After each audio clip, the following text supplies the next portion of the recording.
You never think it will happen to you. Stalker stories are something you read about in the news, not something you live. At least, that's what I thought before it all started. My name is Sarah, and this is my story. It began on an ordinary Monday evening. I was walking home from work, enjoying the quietness of the empty streets. I live in a small town in the Midwest, the kind of place where you know most of your neighbors and people leave their doors unlocked. That night, though, the stillness felt different, like I was being watched. I shrugged it off as paranoia and hurried home, eager to get out of the cold. The first sign something was wrong appeared the next morning. I found a single red rose on my doorstep. There was no note, just the flower. I thought maybe it was from a secret admirer, which was flattering and a little creepy, but I brushed it off. Then, the letters started. Handwritten, unsigned, and increasingly disturbing. They started off innocuous enough, mentioning how beautiful I looked when I walked home. But soon, they turned sinister, detailing things about my routine that only someone watching me closely would know. They knew the time I left for work, the routes I took, and even what I wore. I felt my world shrinking, every step outside my home becoming a game of, is he watching? I reported it to the police, but without any concrete evidence or a suspect, there wasn't much they could do. Just be careful, the officer said, as if that could protect me from the growing sense of dread that was consuming my life. One night, I was home alone. It was late, and a thunderstorm was raging outside.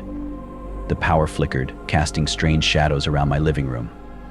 I tried to focus on the book one was reading, but my eyes kept darting to the darkened windows. Every flash of lightning felt like a spotlight revealing some hidden terror. Then I heard a soft, persistent tapping. At first, I thought it was the rain against the window, but as I listened more closely, I realized it was coming from my back door. My throat is dry with fear as I approached the kitchen. The tapping grew louder, more insistent. I reached for the nearest object, a kitchen knife, and tiptoed toward the door. Through the window, I saw a shadowy figure standing just beyond the reach of the porch light. My breath caught in my throat as I slowly inched closer. The figure didn't move, but I could feel its eyes on me, watching, waiting. Suddenly, the figure raised a hand and pressed it against the glass. It was a man's hand, large and rough, and on his wrist was a tattoo, a small, black rose. The same rose that had been left on my doorstep. Panic surged through me. I fumbled with my phone, trying to dial 911, but my hands were shaking too much. As the phone slipped from my grasp, the figure leaned in closer, his face now partially visible. His smile wasn't a smile, but a cruel crescent moon that threatened to eclipse the light in his eyes. Goosebumps erupted on my skin. I bolted, running to the front door, but just as I reached it, the power went out completely, plunging the house into darkness. I stumbled around in the dark, trying to find my way to safety. The sound of breaking glass echoed from the kitchen. He was inside. Think.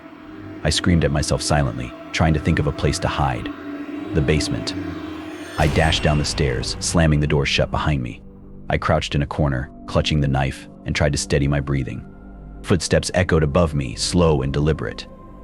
He was searching for me, savoring the fear he knew I was feeling. I could hear him moving from room to room, the creak of floorboards announcing his progress. The basement door creaked open, and I bit back a scream. He called my name, his voice soft and taunting. Sarah, I know you're down here. There's no point in hiding. I just want to talk. I squeezed my eyes shut, praying he wouldn't find me. But the footsteps drew closer, descending the stairs slowly, methodically. I could hear his breath now, shallow and excited. He was enjoying this. Just as he reached the bottom of the stairs, a loud bang erupted from upstairs. He paused, listening. The front door had burst open, and suddenly there were voices, loud, authoritative voices. The police. He cursed under his breath and turned to flee, but it was too late. The officers stormed in, tackling him to the ground. I collapsed in relief as they dragged him away, my body shaking uncontrollably. The man was arrested, identified as someone who had been stalking me for months. He had a history of such behavior, and it turned out I wasn't his first victim. The police assured me he would be put away for a long time, but the damage was already done. My sense of safety, of security, was shattered. Even now, months later, I can't shake the feeling that someone is watching me. Every time I walk home, every time I'm alone at night, I remember his face, that grin, and the sound of his voice. I move to a new town, change my routines, but the fear lingers.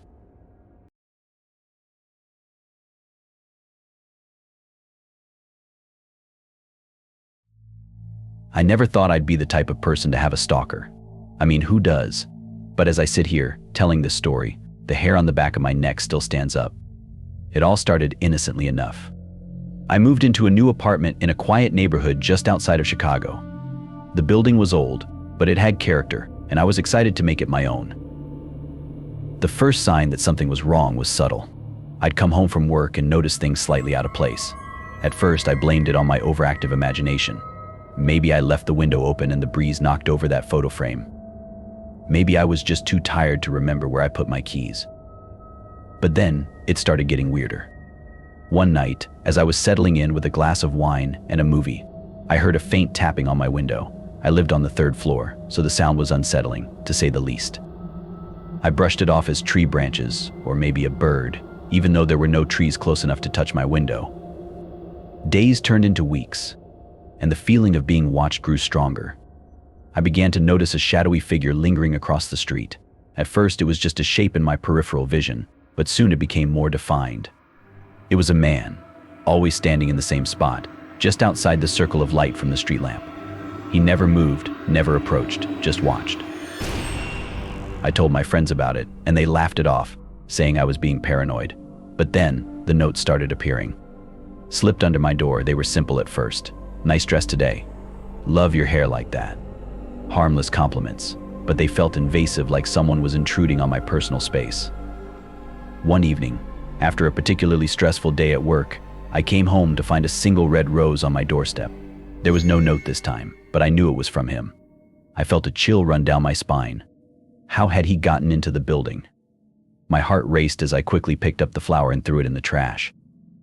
That night, I couldn't sleep. Every creak and groan of the old building set my nerves on edge. Around midnight, I heard the tapping on my window again, louder this time. Gathering my courage, I slowly approached the window and peered through the blinds. There he was, standing across the street, staring up at me. Our eyes met, and I could see a twisted smile form on his lips. I called the police the next day, but they couldn't do much without concrete evidence. They suggested I install security cameras, which I did immediately. For a few days, things seemed to calm down. I didn't see him, and the note stopped. I started to feel like maybe it was over. But it wasn't. One night, as I was reviewing the footage from the security cameras, I saw him. He was standing right outside my apartment door, staring directly into the camera. The timestamp showed it was 3 a.m., a time when I was fast asleep just a few feet away. My blood ran cold as I realized how close he had been. I showed the footage to the police, and they finally took it seriously. They promised to keep an eye on the area, but it didn't stop him. The next night, I woke up to the sound of someone jiggling my door handle. I sat up in bed, heart pounding, and grabbed my phone to call 911. The operator stayed on the line with me until the police arrived, but by then he was gone. Desperate, I decided to stay with a friend for a few nights. But even there, I couldn't escape the feeling of being watched. One evening, while sitting in my friend's living room, I received a text message from an unknown number. It was a photo of me, taken from outside the window. I dropped the phone in shock. "How did he find me?" I whispered, my voice trembling. My friend called the police again, but they could only do so much. It was clear that this man was obsessed, and he wouldn't stop until he got what he wanted. The final straw came one night when I returned to my apartment to find the door slightly ajar. My heart hammered in my chest as I pushed it open and stepped inside. The apartment was dark and silent, but I could feel his presence. I reached for the light switch, and that's when I saw him, standing in the corner of my living room, his eyes glinting in the darkness. I screamed and ran, not stopping until I was back outside. The police arrived within minutes, but once again, he had disappeared without a trace. That night, I packed a bag and left the apartment for good. I moved to a new city, got a new job, and changed my number. For a while, things were quiet, and I started to believe that I could finally move on. But sometimes, late at night, I still feel like I'm being watched. I see shadows where there shouldn't be any, hear footsteps in the silence. Maybe it's just my imagination, or maybe he's still out there, watching, waiting for the right moment to strike again.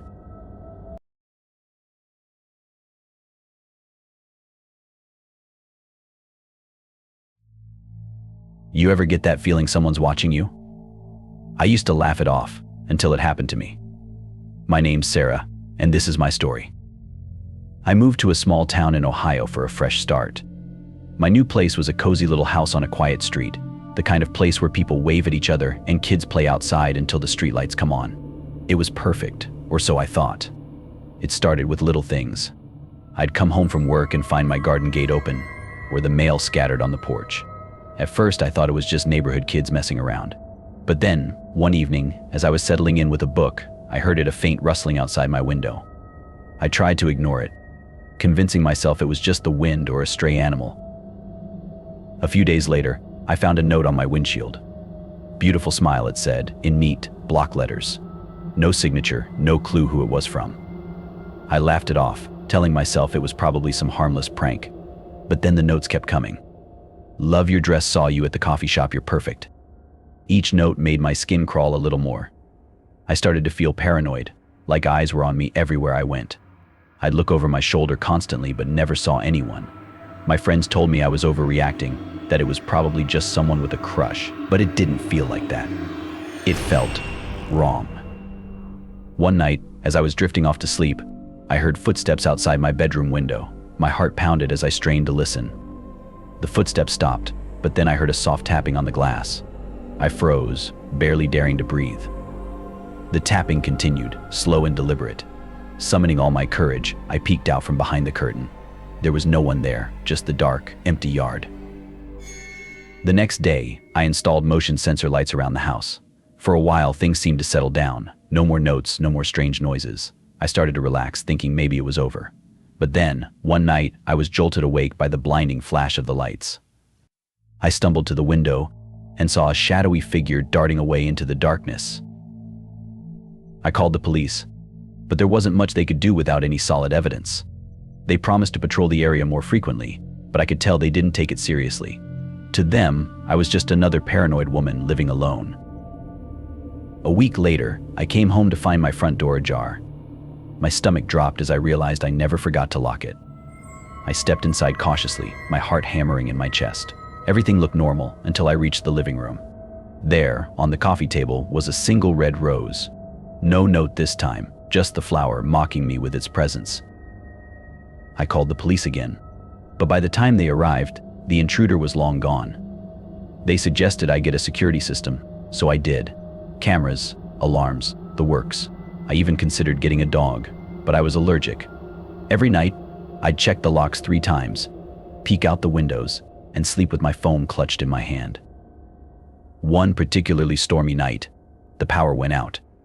I fumbled for my flashlight, trying to shake off the rising panic. That's when I heard the creak of a floorboard in the hallway. I wasn't alone.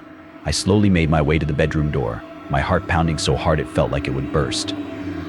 I swung the door open, shining the flashlight into the hallway. Nothing. Just the empty hall, stretching out like a dark, yawning chasm. I locked myself in the bedroom, my mind racing. Minutes felt like hours as I sat there in the dark, straining to hear any sound. Then, a faint whisper. Sarah, my name, barely audible, like a breath on the wind. I pressed myself against the door, trying to listen. Sarah, let me in. I screamed, grabbing my phone and dialing 911. The operator stayed on the line with me until the police arrived, but by then, the whispering had stopped. They searched the house top to bottom, but found no one. I felt like I was losing my mind. Desperate, I decided to stay with my sister for a few days. I packed a bag and left, hoping the change of scenery would help.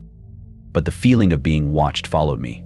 One night, as I was lying in bed at my sister's place, I got a text from an unknown number. I miss you. Attached was a photo of me, taken through a window. My window. I broke down, telling my sister everything. She was terrified for me, insisting I stay with her until we figured out what to do. We called the police again, but there was still nothing they could do. Whoever it was, they were careful, methodical. The final straw came one night when I returned to my sister's house alone. She was out of town for work, and I thought I could handle one night by myself. As I entered the house, I felt a cold breeze and noticed the back door was slightly open. I knew I had locked it. I crept through the house, holding my breath. When I reached the living room, I saw him. A man, standing by the window, staring at me with cold, dark eyes. I screamed, and he lunged at me. I grabbed a lamp and swung it, hitting him square in the face. He stumbled back, and I ran out the front door, screaming for help. The neighbors called the police, and they arrived within minutes. They found him hiding in the bushes, bleeding and disoriented. Turns out he was an ex-convict who had become obsessed with me after seeing me at a local coffee shop. He had been following me for months, watching my every move. They arrested him, but the damage was done.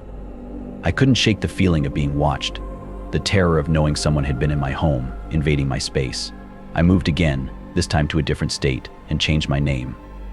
But even now, every time I hear a floorboard creak or a window rattle, my heart skips a beat.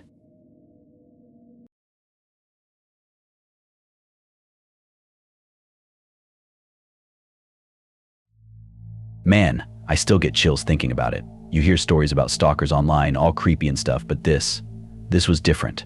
This was pure, bone-deep terror. It all started last summer. I, Mark Davies, your average Joe from Iowa, decided to rent a cabin in the middle of nowhere. Fresh air, some peace and quiet, that kind of deal. Now, I ain't scared of a little isolation. Used to spend summers on my grandpa's farm, miles from the nearest town. But this place, this was different. There was a feeling of being watched, a prickling sensation on the back of my neck that wouldn't go away. The first sign was the crow. Every morning, perched on the porch railing, staring at me with those beady black eyes. Creepy, yeah, but that's about it. Then came the notes. Tiny scraps of paper tucked under the windshield wipers of my truck, or left on the porch swing. They didn't say anything, just had a single, crudely drawn stick figure. I figured it was some bored teenager playing a prank. Then came the nights. The silence used to be peaceful, but now it amplified every creak of the cabin, every rustle of leaves outside. I started sleeping with the lights on, shotgun by my side. The paranoia gnawed at me. One night, I swore I heard footsteps outside, soft and deliberate. I crept to the window, heart hammering, but saw nothing. The crow vanished, replaced by something far worse. Every now and then, a faint clicking sound would pierce the night. It wasn't loud, just unsettling, like fingernails scraping a metal grate. I'd lie awake, straining to hear it, my stomach churning with dread. One sunny afternoon, I decided to explore the cornfield behind the cabin. It stretched as far as the eye could see, a dense maze of green stalks. Stupid, I know, but I needed a distraction. As I pushed deeper, the air grew thick and humid, sunlight barely penetrating the canopy overhead. Then I heard it. The clicking. Close. Fear shot through me, cold and paralyzing. I turned, searching frantically, but saw nothing but endless rows of corn. The clicking came again, closer this time, accompanied by a rustling sound. Panic seized me. I turned and ran, pushing blindly through the stalks, my lungs burning. I didn't stop until I burst out of the field, gasping for breath. That's when I saw them. Tiny cameras, hidden amongst the corn at regular intervals, their lenses pointed like accusing eyes. My blood ran cold. I wasn't being watched, I was being filmed. The next morning, I was gone. Packed my bags, left the cabin without even looking back. I filed a police report, showed them the cameras, but nothing came of it. No leads, no explanation. The cameras vanished, leaving only a hollow feeling in my gut. The worst part, the clicking. Sometimes in the dead of night I still hear it, a faint, chilling echo in the back of my mind. A constant reminder that somewhere out there someone is watching, someone who documented my fear, my desperation for their own twisted pleasure. The clicker in the cornfield. A nameless entity that turned a peaceful getaway into a nightmare that continues to this day. The months that followed were a blur of paranoia. Every creak of the floorboard in my apartment sent chills down my spine. I stopped leaving my blinds open at night, convinced a pair of beady eyes were peering through the darkness. Sleep became a luxury I rarely afforded, haunted by the click, click, click echoing in the silence. One evening, while scrolling mindlessly through social media, a notification from a random account jolted me awake. The profile picture was a black and white image of a crow. With trembling fingers, I opened the message. It contained a single video file. The title, The Runaway. Against my better judgment, I clicked play. The video opened on a familiar scene, the entrance to the cornfield. Then, it panned to me, a terrified figure disappearing into the maze. I watched, reliving the horror, the click-click of my shoes pounding the dirt amplified 100-fold. But it didn't end there. The video continued, showing what I couldn't see that day. The stalks parting, revealing a hooded figure, camera held steady, following my desperate flight. The figure, obscured by shadow, moved with an unnatural fluidity. As I reached the edge of the field, the figure emerged, turning the camera towards itself. The screen flickered for a moment, then came back on. This time, the figure was closer, the hood pulled back. It wasn't a face, not entirely. It was a distorted mess of flesh and bone, a single, oversized eye staring directly into the lens. A single, chilling click echoed throughout the room. The video ended abruptly. I sat there paralyzed with terror, the image of that inhuman entity seared into my brain. The silence in the apartment mocked me, heavy and suffocating. Then, my phone buzzed again. Another notification from the same account. This time, the message was a simple phrase you can't escape. For weeks, I lived in a state of constant fear. I changed my phone number, installed security cameras, even went as far as hiring a private investigator, but nothing panned out. The internet revealed nothing about the account, and the investigator found nothing amiss at the cabin. One night, as I lay awake, the familiar sound pierced the silence. The click, click, click, click, closer this time, coming from outside my apartment building. Panic seized me. Grabbing my phone, I dialed 911, my voice cracking as I reported the sound. The police arrived quickly, but they found nothing. No one lurking outside, no source for the clicking. They dismissed it as stress-induced hallucination. Sleep deprivation, they said. But I knew better. Days blurred into weeks, the clicking becoming a constant torment. It followed me everywhere, a reminder that the clicker, whatever it was, hadn't forgotten. One evening, while walking home from work, a crow landed on a nearby lamppost, its beady eyes seeming to fixate on me. My heart was racing. Suddenly, a car pulled up beside me. A man emerged, his face obscured by the shadows cast by the streetlights. A sickening dread washed over me. "Mark Davies," he rasped. I didn't answer, legs turning to jelly. The man reached into his pocket and pulled out a camera, identical to the ones in the field. Ready for another scene, he chuckled, a sound that I feared. That's when I ran. Like never before, fear propelling me forward, weaving through the crowded streets, ignoring the honking horns and confused shouts.